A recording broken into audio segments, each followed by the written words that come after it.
So here's the thing. I've had the Monday updates in the past, and that was just something I was trying out. It was pretty cool. I would talk about the last 4 episodes that you got to listen the week before.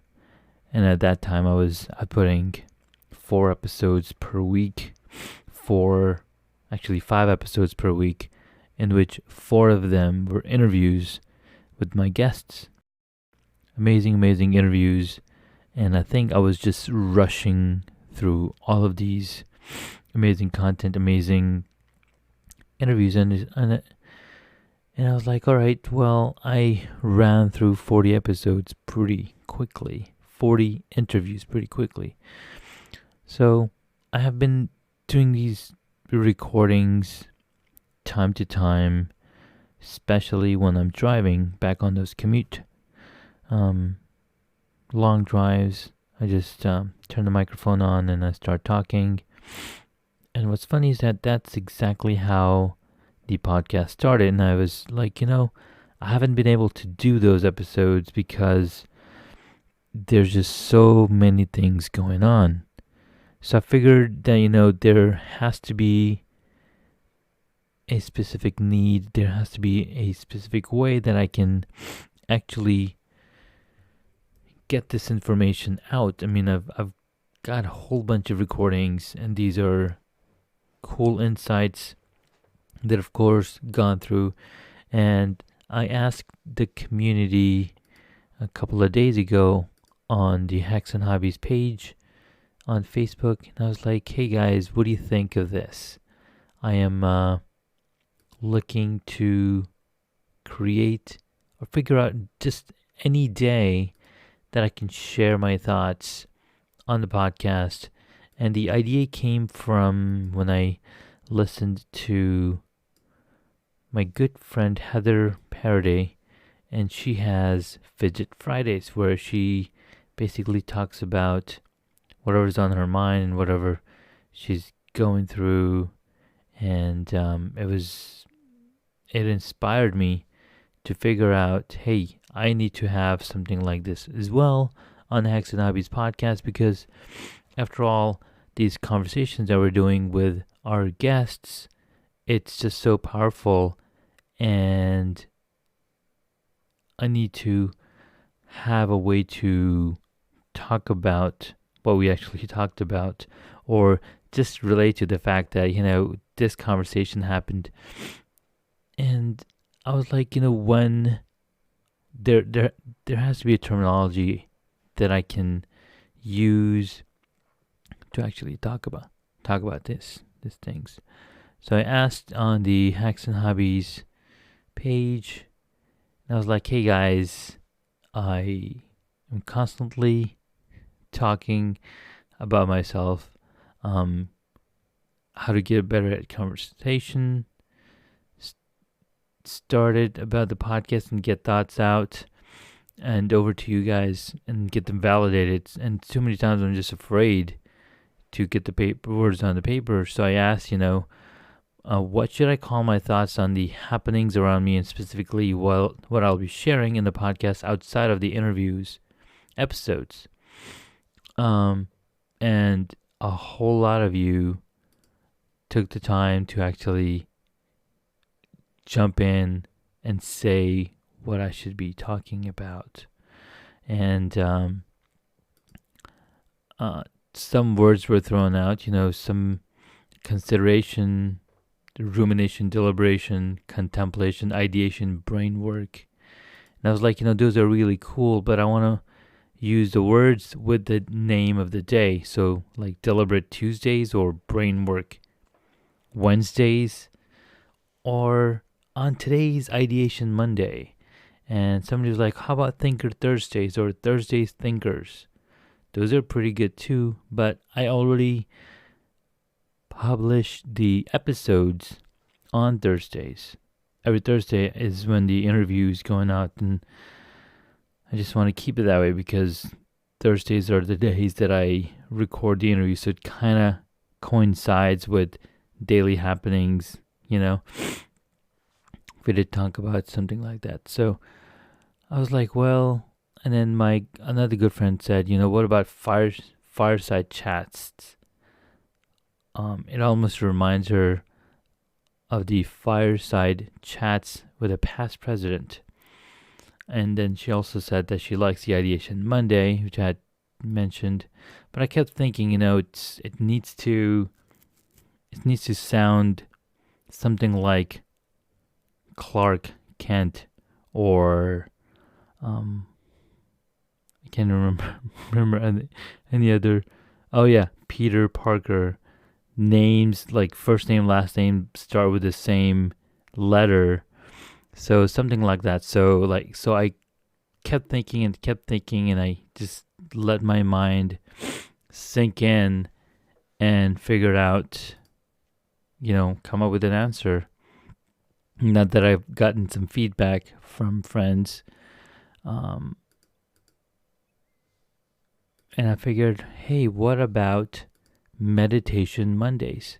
And I was like, all right, let me look a little bit deeper into meditation, because meditation might not be the same thing as what I'm talking about, because these thoughts are not meditation.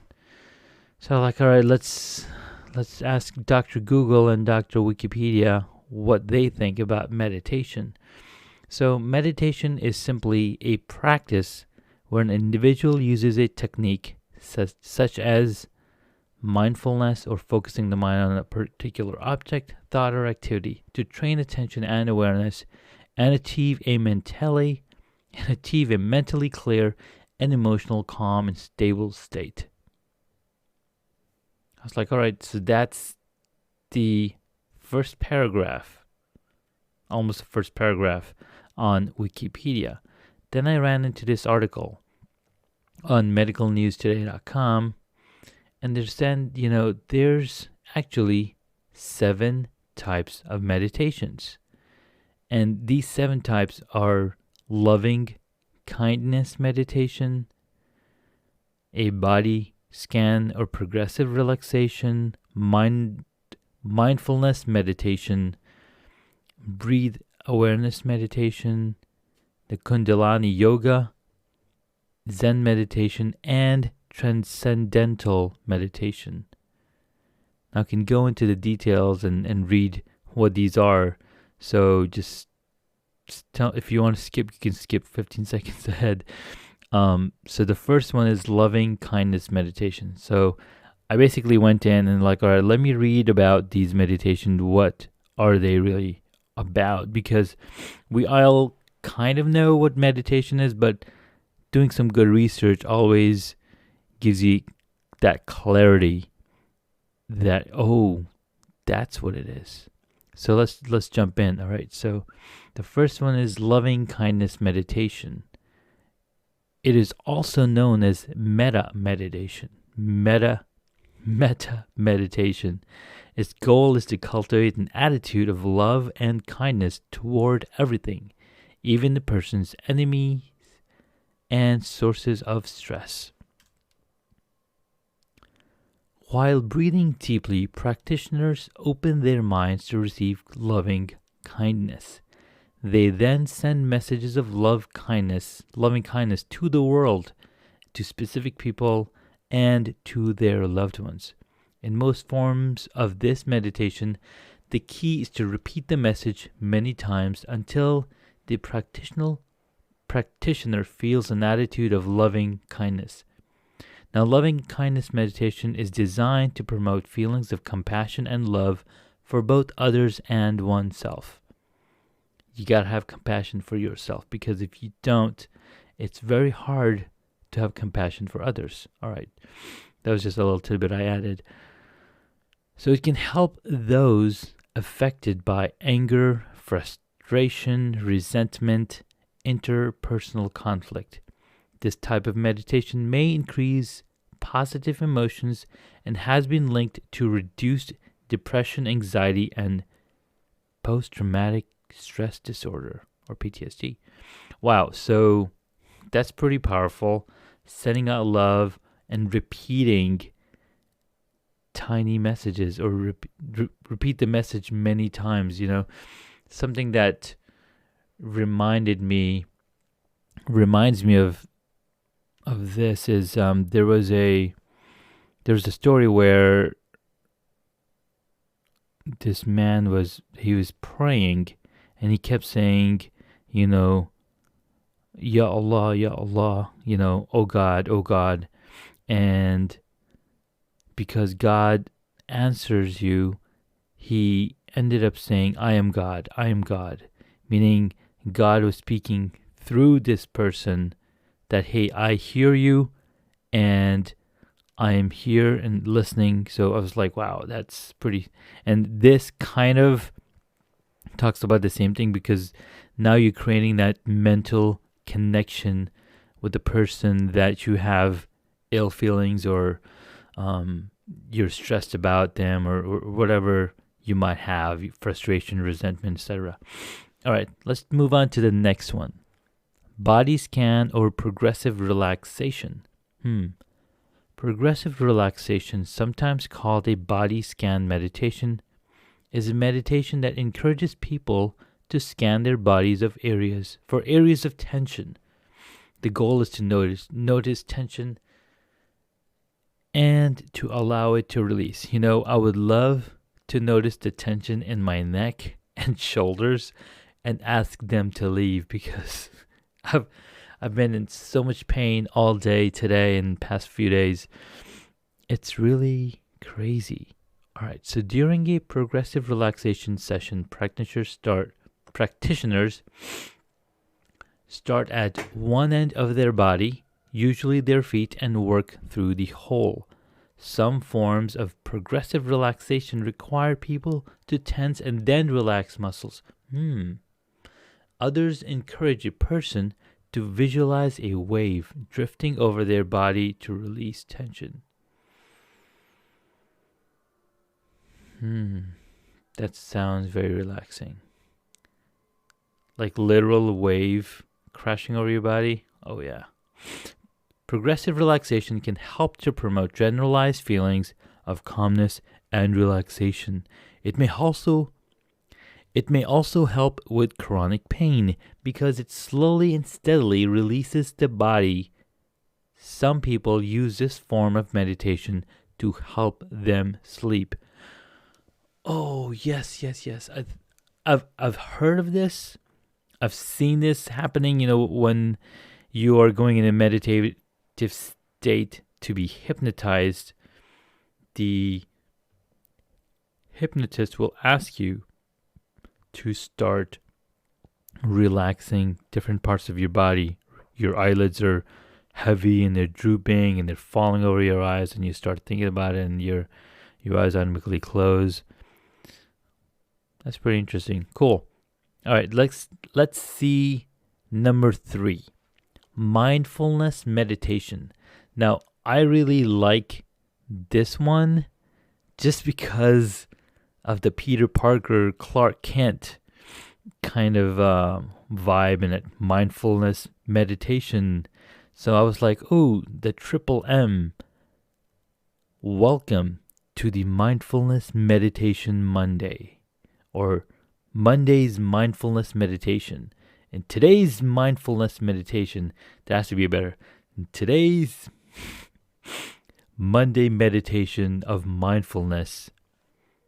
I don't know, we gotta figure this out. All right.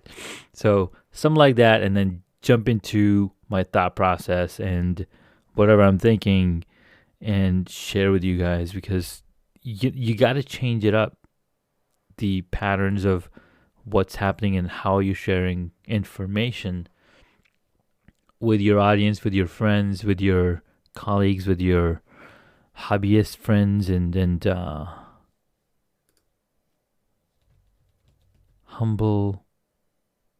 humble audience. So mindfulness meditation, let's go a little bit deep into what this is. Mindfulness is a form of meditation that urges practitioners to remain aware and present in the moment. Mindfulness is a form of meditation that urges practitioners to remain aware and present in the moment. Rather than dwelling on the past or dreading the future, mindlessness, mindfulness encourages awareness of a person's existing surroundings. Crucial to this is a lack of judgment. So that's crucial, lack of judgment. Crucial to this is a lack of judgment. So rather than reflecting on the annoyance of a long wait, a practitioner will simply note the wait without judgment. I could have used this last week. Mindfulness meditation is something people can do almost anywhere. While waiting in line at the grocery store, for example. Oh my god, that is so boring to read. I was literally yawning back there. A person might calmly notice their surroundings, including the sights, sounds, and smells they experience. A form of mindfulness is involved in most kinds of meditation. Breath awareness encourages practitioners to be aware of their breathing, while progressive relaxation draws attention to areas of tension in the body, right? So mindfulness is involved in both of those situations because you have to think in your head what you're supposed to be thinking in your head about. Because mindfulness is a theme common in many forms of meditation, it has been extensively studied. Wow, I love it.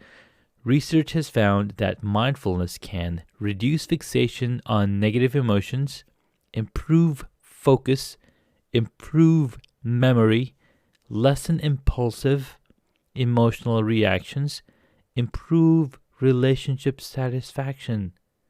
Whoa, I'm absolutely first of all, I just fell in love with the name Mindfulness Meditation. Why not? But now when you look at the research that they did research on this so extensively because the mind is a control. It's the action maker, right? Or is the heart the action maker? Anyhow, it improves your focus and memory.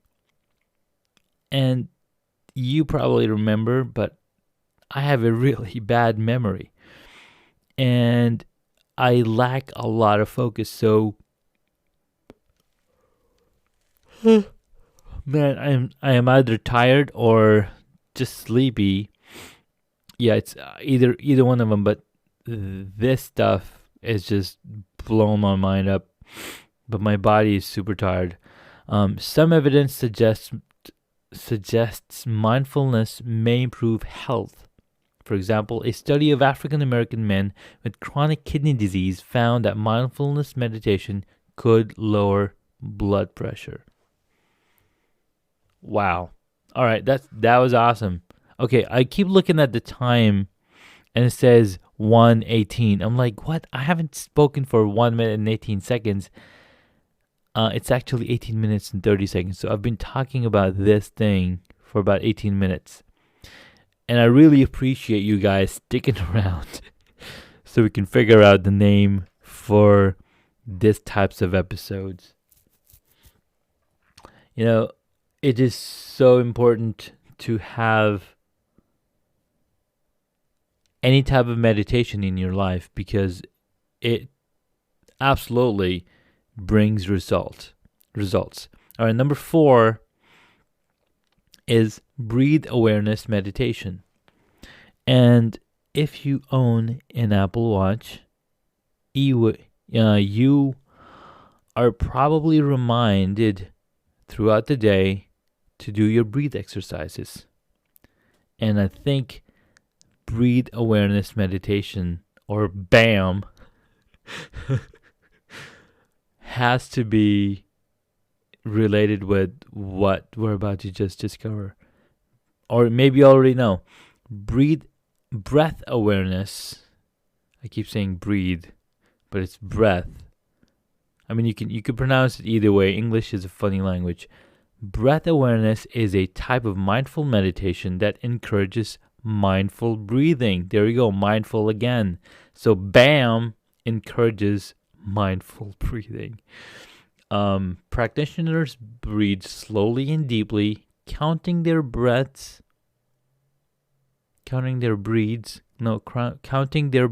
or otherwise focusing on their breaths.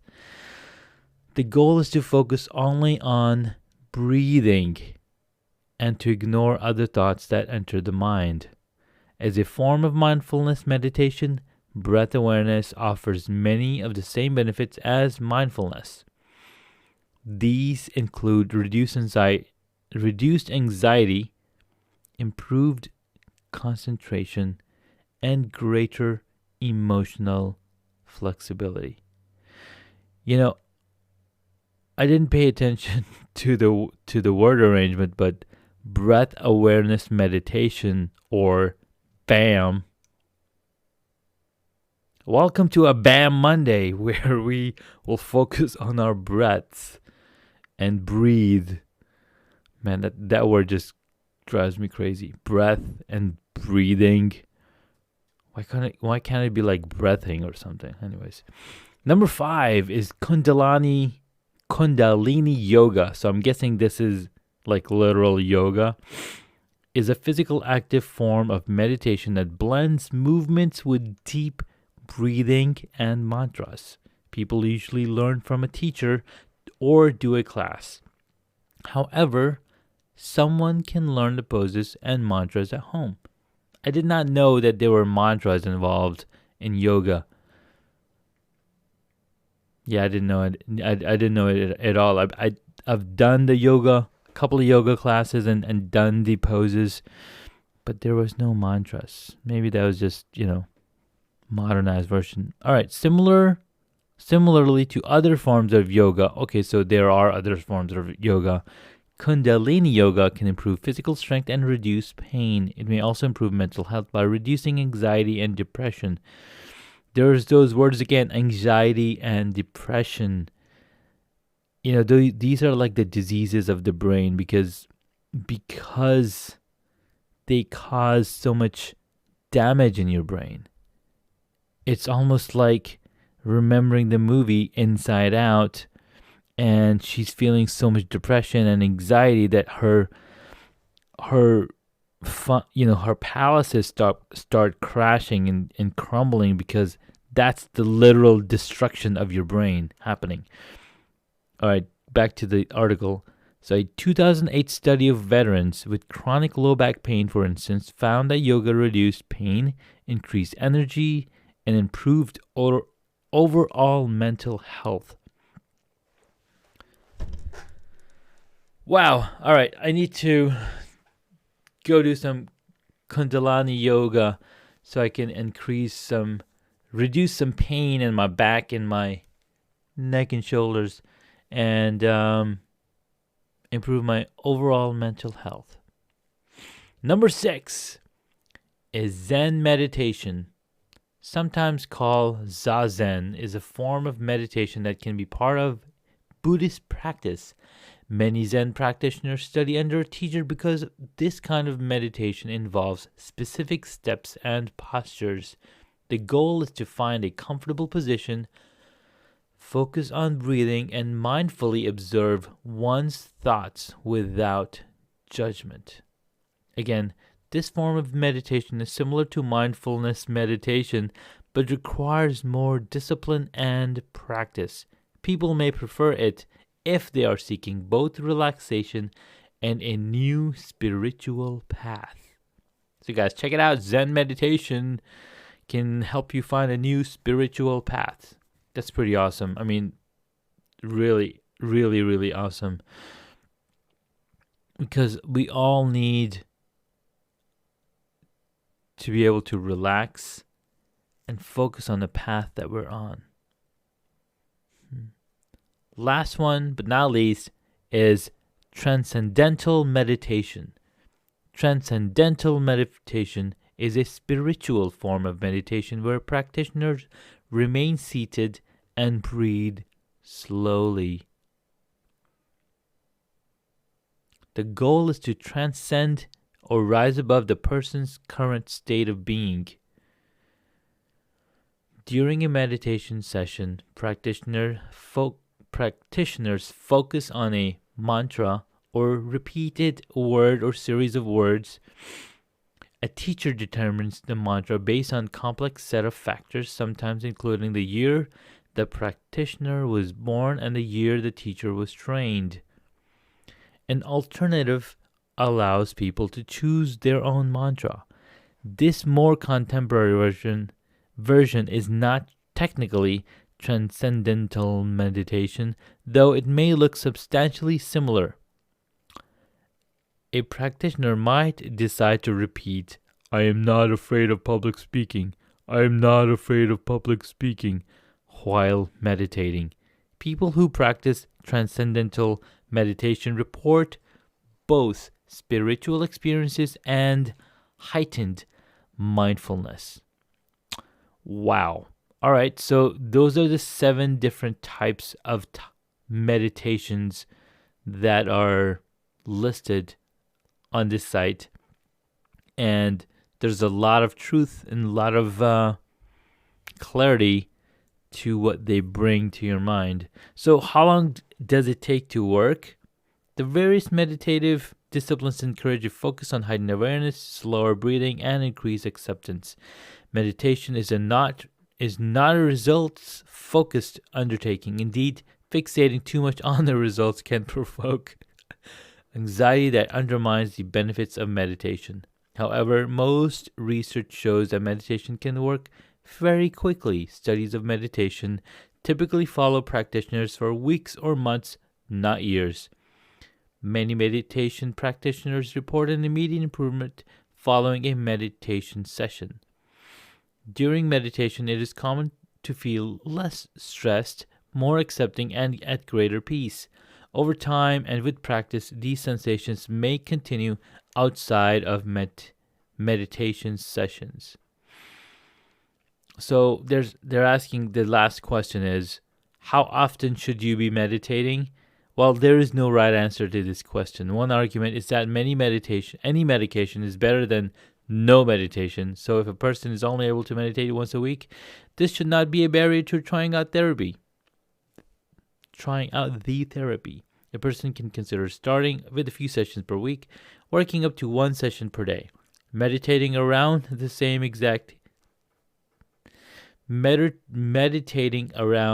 time each day can make meditation a habit that is easy to incorporate into daily life. If meditation is helpful, it may be beneficial to increase the frequency to 2 or more per day, or to use it to reduce stress whenever needed. Now, those are really, really important points because, I had jumped into releasing an episode every single day. Monday updates, and then the interview that I had previously done. And that was madness because that was 500% more updates than the updates that were going out. So, and it's super hard to build a habit like that.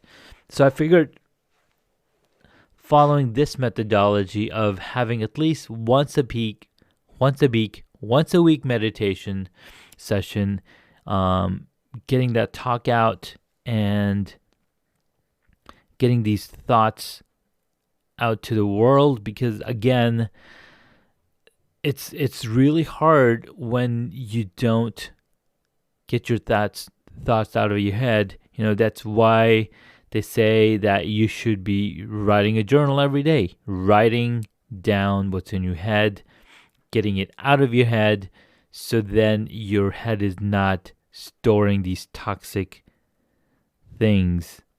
Talking about toxic things in your head, it is absolutely true that your brain will keep toxins in your head throughout the day because of the different emotions that we feel, different things that we experience. Your mind is actually creating these electrical connections between the different parts of your brain. So yes, there are toxins, there's oxidation happening in your head on a daily basis. And did you know, and this is something brand new that I've heard, and I've been wanting to share with my friends, and I even asked a question on the Hacks and Hobbies page. Did you know that our brains get a brainwash? We get a brainwash every single day. And I was like, wow, that is insane. So where did I hear this about? Well, Ron Burgundy, or the Ron Burgundy podcast, they brought in a brain scientist to talk about the brain, and he mentioned that every single night our brain compresses down, or it shrinks down to 65% of its size, and it expels all these toxins on the outer side of the brain. Then there's fluid that flows up through your spinal cord into your brain and flushes out the toxins. It flushes out the toxins. So that's the information that he shared on the podcast. And I was like, holy smokes, that's crazy. Now, when I mentioned this to my wife, she's like, oh, that's why the kids are having accidents every night. Well, they don't have accidents every night, but you know. And I was like, oh my God, that's why we have to get up in the middle of the night and go use the restroom or when you get up in the morning, you have to run to the restroom because you had a brainwash. You had a brainwash, literal brainwash, and the toxins are now sitting in your bladder. Well, of course, that's where that toxins will go. They're not just going to hang around. And I kept thinking about it. I was like, okay, so where do these toxins go? And I just kept thinking to myself till my wife pointed it out. And I was like, oh, that's right. And when you go for a massage, an hour-long massage or however long massage, they'll tell you, okay, drink plenty of fluids because there's going to be toxins that were released during this massage session that need to rush out of your body. They need to be flooded out of your body. And the only way to do that is to drink tons and tons of water to flush out the toxins. And that's when you have to go use the restroom. And I was like, oh my God, it's like a light bulb moment popped in my head. Brainwash, have to use the restroom in the middle of the night because we got a brainwash. Anyways, so I just couldn't wait to share that with you guys. Something new that I learned. So I think this is going to be cool. We'll have these mindfulness meditation Mondays, or let's call it meditation Monday with mindfulness. Mindful. Or we can even call it the Mindless Mondays, because your mind is going crazy. Mindless Mondays. Mindless Mondays. No, Meditation Mondays. Mindless. Mindless sounds so cool, right? The M&M Mondays. The M&M. Welcome to the M&M episode. Huh? Eminem? The rapper? No. The Mindless Mondays. The Meditation Mondays, where we break down our thoughts into